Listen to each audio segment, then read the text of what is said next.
All right, so there you have it. So today's interview revealed a lot about not only about President Teshima as a business leader, but also as a real human being with like opinions, beliefs, and convictions. I hope you enjoyed this interview and had a lot to take away from it. And I hope you look forward to the next one. So.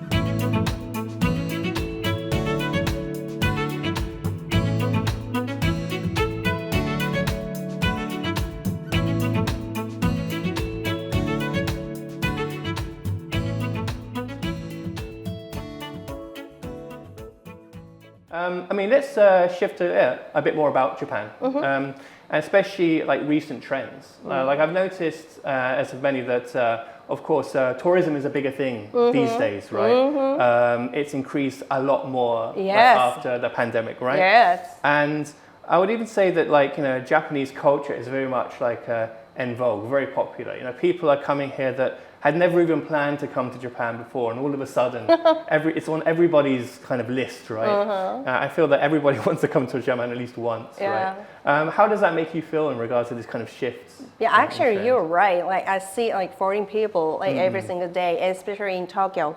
But recently, I've heard from like a taxi driver.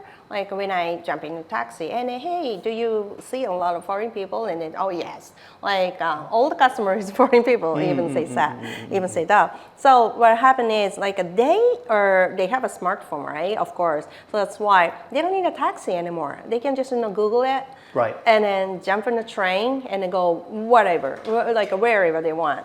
So that's like they can travel like freely. So I don't think it's a trend. Or maybe it's the individual trend. They can freely pick up the place they want to go, and then they can if they have a hobby of the skiing, maybe they might go to the Hokkaido or wherever, that kind of thing. So I don't think that there is a trend. It's more free.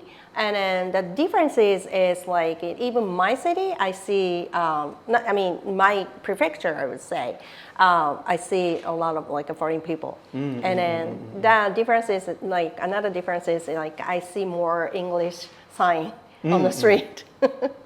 I see, yeah. And I think a lot of people's concern is that kind of balance between keeping things traditional and keeping things authentically Japanese, but also accommodating to travelers coming over here, more English signage, for example. How do you feel about that kind of balance between kind of retaining Japanese identity or Japanese culture, but also making Japan kind of more internationally accessible, especially with the increased tourism? But there are some people that kind of concerned that it's diluting or watering down the core kind of Japanese identity and culture, right? What are your thoughts about that? Japanese culture is still there, yes, of course. But the more people, even in local people, can be more acceptable for the foreign people, I think. Yeah, I mean, before, maybe there is some still, I don't know. Before, maybe, you were a foreigner, right? And then you were stand out in the Japanese people because you don't look different. And in the case, like some of them like get bullied or something, right? Where I never heard like bully things even for the foreign people, foreign kids. Because we have in Gunma prefecture, in my city, we have a lot of foreign people, but I never heard that. So that's why, maybe, situation has been changed, which is a good way.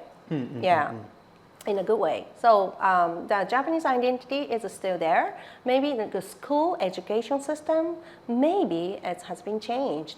So that's why, don't be exclusive, and then welcome all the people like equally. So that kind of mind is kind of spread. That's what I think.